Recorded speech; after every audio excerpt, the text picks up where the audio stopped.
Civil War, Black Americans achieved something extraordinary, only to have it snatched away.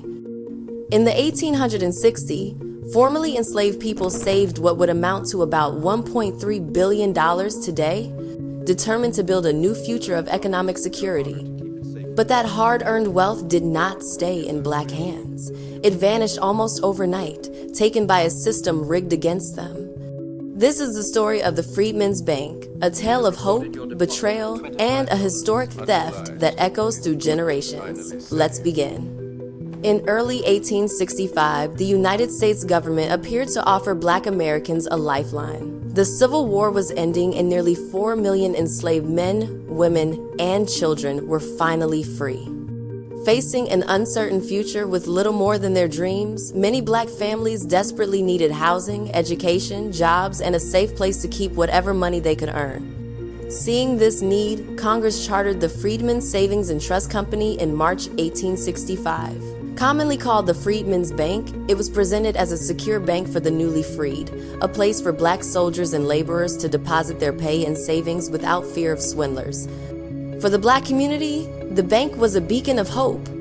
Here was an institution endorsed by President Abraham Lincoln himself. After all, Lincoln had personally signed the bank's charter into law, lending it an aura of official legitimacy. It was not just a bank, it was a symbol that America's newest citizens could finally take part in the financial life of the nation. The bank's mission was to help former slaves learn about savings and investment, encouraging habits of thrift and economy that could uplift families for generations. Many freed people were unfamiliar with banking, but they were eager to prove wrong those who doubted their responsibility and capability. With the Freedmen's Bank, they saw a chance to dispel racist myths and build wealth on their own terms. At first, that dream seemed within reach. The Freedmen's Bank opened its doors in 1865 and quickly attracted thousands of depositors. From rural farms to urban centers, Black Americans lined up to put away pennies or dollars when they could, proud to finally have a safe place for their earnings. Union Army veterans, having shed blood for their country, opened accounts with some of their first paychecks. Former slaves working as farmers, barbers, cooks, and laborers brought in whatever small sums they could save. Many accounts held just a few dollars, but every deposit represented a step toward independence. For the first time, large numbers of Black families had an opportunity to accumulate wealth for the future, to buy land, to educate their children, or to weather hard times. The atmosphere in those early days was filled with optimism. By 1866, branches of the bank were sprouting up wherever Black populations thrived. Eventually, the Freedmen's Bank expanded to 37 locations across 17 states and the District of Columbia. Each new branch opening was celebrated as progress for the community. In city after city, Richmond, New Orleans, Atlanta, Washington, newly emancipated people would walk into dignified bank halls and be treated as valued customers. For once, a financial institution welcomed them instead of shutting them out. By the late 1860s, tens of thousands of African Americans had accounts. That participation was unprecedented. Over its first few years, the Freedmen's Bank received deposits totaling more than $57 million, an astounding sum that reflected enormous faith in this institution. Such success stories were practically unheard of in the Reconstruction South. Many white onlookers were surprised to see formerly enslaved people accumulating savings so diligently. For Black Americans, the bank was tangible proof of what they could achieve when given a fair chance. It seemed to vindicate the hope that economic freedom would follow political freedom. In those heady days after slavery, the Freedmen's Bank stood as a beacon of Black self-help and advancement. Yet beneath the hopeful facade, trouble was already brewing. The Freedmen's Bank might have been created for Black depositors, but it was not run by them. The bank's charter entrusted its management to a board of 50 wealthy trustees, all of them white. These men were businessmen, politicians, and philanthropists of the era. At first, some had genuine good intentions, but others simply viewed the growing piles of Black wealth as an opportunity.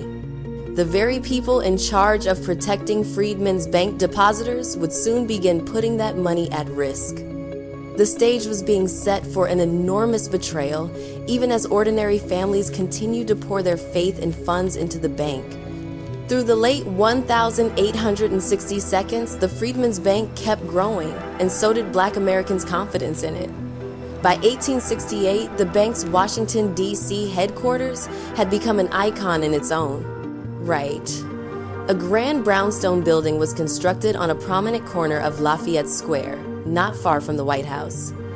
For many in the community, seeing this impressive edifice with its tall columns and ornate facade inspired pride. Abolitionist leader Frederick Douglass himself marveled at the sight of the headquarters. He wrote that its magnificent presence and bustling business were things he had never expected to see as a Black man in America. The building represented progress and permanence. It told everyone that the Freedman's Bank was not a fly-by-night operation, but a solid institution here to stay. Every new branch and every glowing report strengthened the belief that Black Americans finally had a trustworthy financial partner. By 1870, the bank had more than 70,000 depositors. Newspapers and word of mouth spread stories of the formerly enslaved saving diligently, proving their capability in handling money. Teachers incorporated lessons about savings, accounts, and Black churches encouraged congregants to deposit in the bank for the good of their families. In homes across the South, passbooks from the Freedman's Bank were treated like treasures, concrete evidence that freedom was paying off. With each payday saved and each account opened, Black communities were slowly gaining a measure of economic foothold in a society that had long shut them out. However, as the bank's coffers swelled with deposits, the white managers in charge began to test the limits of their trust. The original rules of the Freedman's Bank had been quite strict for safety. Deposits were to be invested only in conservative instruments like United States government bonds. Making loans or speculating with depositors' money was explicitly forbidden in the charter. If those rules had been followed, the bank likely would have remained stable. But in 1870, behind closed doors, Congress quietly amended the bank's charter to loosen these safeguards. At least one lawmaker, Senator Simon Cameron, rose in protest, warning that allowing such real estate speculation would mark the beginning of the end for the bank. But his warning was ignored by those eager to chase profits. The trustees had lobbied for more freedom to invest, arguing they could grow the depositors' money faster. In reality, this change opened the door for abuse. Suddenly, the Freedman's Bank was allowed to make risky investments that no prudent bank of the time should undertake. The white board members started pouring the savings of ex-slaves into speculative ventures, especially real estate deals and railroad bonds, chasing big profits. Some trustees treated the bank like their personal piggy bank. They made sweetheart loans to their own friends and business partners, often without any collateral or accountability. In a clear conflict of interest, a few board members who ran other banks even dumped their failing loans into the Freedman's Bank accounts. One notorious figure, Henry Cook, sat on the Freedman's Bank board while also running his family's banking business, and he used the Freedman's funds to cover his firm's bad debts. What had been a secure savings institution was stealthily morphing into a risky investment house, and the depositors had no idea. All the while, Black customers continued depositing their earnings faithfully.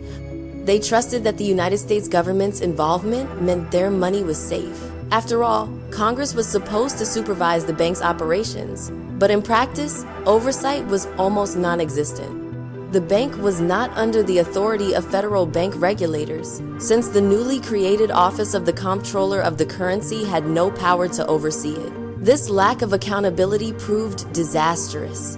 By 1872, serious cracks in the bank's finances were forming beneath the surface. Few people knew that the once solid Freedman's Bank was becoming deeply entangled in bad loans and dubious investments. Still, outwardly, the enterprise seemed to be thriving. Deposits kept rolling in and new branches opened.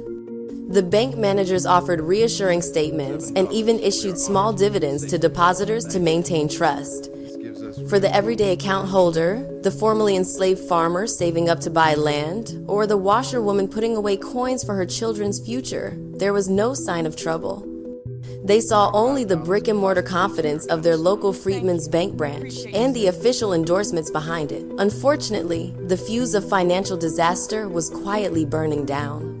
The bank that symbolized Black self-sufficiency had been hijacked from within. The government that created it was asleep at the wheel, allowing white profiteers to gamble away the life savings of an entire community. In 1873, the reckoning began. That year, a nationwide economic crisis known as the Panic of 1873 swept across America. Stock markets crashed and businesses failed. For the fragile Freedman's Bank, loaded with shaky investments, the panic was a death knell. Railroad companies in which the bank had heavily invested went bankrupt, and real estate values plummeted. Suddenly, the bank's balance sheet was filled with worthless assets. As news of financial turmoil spread, nervous Freedman's Bank depositors started showing up to withdraw their funds. What they encountered was alarming. Some branches struggled to provide cash because so much of the money was tied up in failed schemes. Soon, full-blown bank runs hit. Crowds of desperate Black depositors rushed to the bank doors, demanding their money back before it was too late. Men and women who had little to begin with cried out in panic at the prospect of losing everything. In cities like New Orleans and Charleston, lines of frightened depositors stretched around the block. In Washington, some veterans in tattered Union uniforms begged to withdraw the pay they had entrusted to the bank. The scene was one of chaos and anguish as families saw their hopes of security slipping away. In one city, a formerly enslaved grandmother stood in line from dawn until dusk, clutching her dog-eared bank passbook in hopes of withdrawing her savings. She had entrusted a few precious dollars each month to the Freedman's Bank, dreaming that one day her grandchildren might have a better life. Now, as the teller finally shut the doors in her face, she realized those dreams were slipping away. Scenes like this played out across the South wherever the bank's collapse hit home. At first, branch managers tried to calm the panic and pay out withdrawals as best they could. But without sufficient reserves, every payout drained the bank further. In city after city, the lines of anxious customers grew. Many had never trusted a bank before this. And now rumors swirled that their trust had been misplaced. In some towns, local authorities had to control the crowds as fear and frustration mounted. People who had little to begin with could not afford to lose their savings, and yet that prospect loomed large. Back in Washington, alarm bells were finally ringing. In early 1874, Congress dispatched a federal bank examiner to review the Freedman's bank accounts. His findings were grim. Years of inexperienced management and brazen abuses had left the institution effectively insolvent. The examiner's report confirmed that the bank's finances were shattered, but this discovery came too late. It was the very nightmare scenario that had been warned about years earlier, now playing out in real time. The collapse was already in motion, and panic had taken on a life of its own. Realizing the situation was spiraling out of control, many of the people at the top began to panic as well. One by one, those white board members, the very men responsible for the risky loans, began to resign and wash their hands of the mess as the bank teetered. Desperate to restore public confidence, the remaining trustees turned to the most respected Black leader in the nation as their savior. In March 1874, they implored Frederick Douglass to take over as president of the bank. Douglass's name commanded immense respect, and they hoped it would steady the ship. He accepted the position, not yet realizing how dire the situation was. Douglass was known for his integrity and eloquence, and if anyone could restore faith, it would be him. When word spread that Douglass had taken the helm, many in the community dared to hope that their savings might be saved after all. Douglass accepted the job and even invested about $10,000 of his own money, an enormous sum at the time, to demonstrate his confidence. But when he examined the books, Douglass was horrified. The Freedman's Bank was, in his own unforgettable words, a Black man's cow that had been giving white men milk. The assets were so depleted and the ledgers so rotten that he felt he had been married to a corpse. All of the bank's grand appearances had been hiding financial ruin. Despite Douglass's heroic reputation, not even he could reverse the damage that years of corruption had created in just a few weeks. Seeing the grim reality, Douglass did the only responsible thing left. He went to Congress and urged them to shut the bank down to prevent any further losses. After much hesitation, Congress finally agreed. On the 29th of June, 1874, the Freedmen's Bank officially closed its doors. In that tragic moment, more than 60,000 account holders, mostly poor black farmers, laborers, and veterans, lost access to their money. Nearly $3 million of their cumulative savings had evaporated. Lifetimes of pennies and dollars scraped together were simply gone. Some families lost everything they had managed to save since emancipation. As word of the bank's failure spread, a numb shock settled over black communities. One newspaper observed that many black depositors met the news in a dumb despair, not fully understanding how their trusted institution had collapsed. Most had believed the federal government backed the bank, so they struggled to accept that Uncle Sam would not be rescuing their savings. The blow fell so suddenly that it hardly registered at first. Only gradually did families realize that their money was truly gone forever. Even Frederick Douglass himself was shaken. He lost his own investment and saw how his good name had been used to give depositors false hope. In later reflections, Douglass would describe the bank's demise as a monumental swindle that preyed on those who could least afford it. In the wake of the collapse, there were inquiries and congressional hearings. But ultimately, no one was held to account for this disaster. General O.O. Howard, a prominent figure associated with the bank, was investigated and cleared of wrongdoing, and beyond that, officials pinned the failure on the general climate of the panic. A report concluded that essentially nobody was specifically to blame, an outcome that meant the unscrupulous trustees and managers escaped any real consequences. For the tens of thousands of victims, it was as if their life savings had been stolen in broad daylight, and yet the thieves walked away free. Barely a decade after slavery, the vision of black economic self-sufficiency lay in ruins. The downfall of the Freedmen's Bank proved that freedom without protection was not enough. The very institutions that were supposed to uplift the community had instead betrayed it. The collapse of the Freedmen's Bank sent shockwaves through black communities. In the immediate aftermath, there was chaos and heartbreak. Many depositors, in disbelief, banded together to petition Congress for justice. For years and even decades after 1874, formerly hopeful account holders wrote letters and appeals begging for at least some of their money back. These efforts resulted in agonizingly slow relief. Eventually, the government did pay small partial refunds, but only about half of the depositors ever recovered even a portion of what they had lost, and usually it was just a fraction of their original savings. Thousands of others got nothing at all. Some elderly ex-slaves died still clutching their bank passbooks, hoping in vain that the good faith of the United States government would make them whole. The financial loss was staggering, but the psychological toll was perhaps even greater. The Freedmen's Bank failure instilled a deep sense of mistrust among African Americans toward the banking system and the government. After witnessing an institution with the United States Congress seal betray them so utterly, who could blame black families for avoiding banks thereafter? For generations, this trauma fed a cautious approach to financial institutions in many black households. Historians note that the collapse contributed to an intergenerational distrust of banks, a sentiment that studies show persists in some communities even to this day. In modern surveys, Black Americans are still more likely to cite distrust of banks as a reason for being unbanked compared to other groups, a lingering shadow cast by the Freedmen's Bank tragedy over 150 years ago.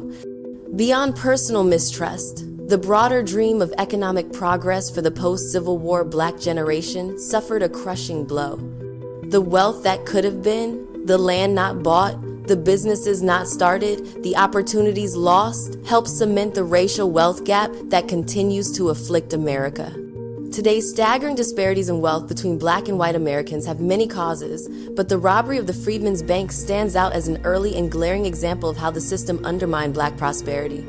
One author described the bank's failure as the cornerstone of the racial wealth gap in the United States. Indeed, what happened in 1874 reverberated forward.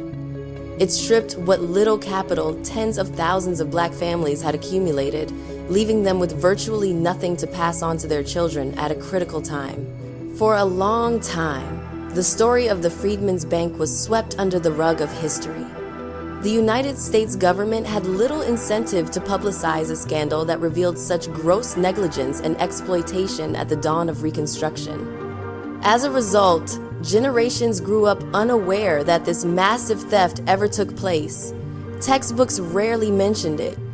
Only in recent years has this dark chapter gained more public attention as part of the conversation about historical injustices and reparations. In 2016, 151 years after the bank's founding, the United States Treasury finally took a symbolic step to acknowledge what happened. The Treasury's Annex building in Washington, D.C., which stands on the very site of the old Freedman's Bank headquarters, was officially renamed the Freedman's Bank Building. This gesture came a century and a half too late for those who lost their savings, but it signaled that the nation can no longer afford to forget the saga of the Freedman's Bank is a cautionary tale etched in the archives of American history. It began as a beacon of black economic empowerment and ended as a staggering betrayal. The United States government's failure to safeguard the life savings of its newest citizens effectively stole not just money, but trust and opportunity from an entire people. Yet, despite the heartbreak, the legacy of those determined depositors lives on. Their hopes and sacrifices laid the groundwork for later efforts to build black-owned banks and financial institutions that would serve the community when others would not. The tragedy also fuels ongoing discussions about how to close the wealth gap and ensure that such a betrayal never happens again. History cannot undo the wrong that was done. But by unearthing and understanding stories like the Freedman's Bank, we can recognize the immense cost of broken promises. The $1.3 billion that was taken from black Americans after the Civil War represents more than a statistic. It represents tens of thousands of dreams deferred. It stands as a stark reminder that freedom alone was never enough. True freedom requires justice and the means to build a future. The tale of how the United States government stole $1.3 billion from blacks is not just a story of the past. It is a lesson for today about the importance of protecting and investing in the prosperity of every citizen. If this story opened your eyes, make sure to subscribe to Black Culture Unlocked. Here, we break down the history that textbooks softened and the truths institutions would rather forget.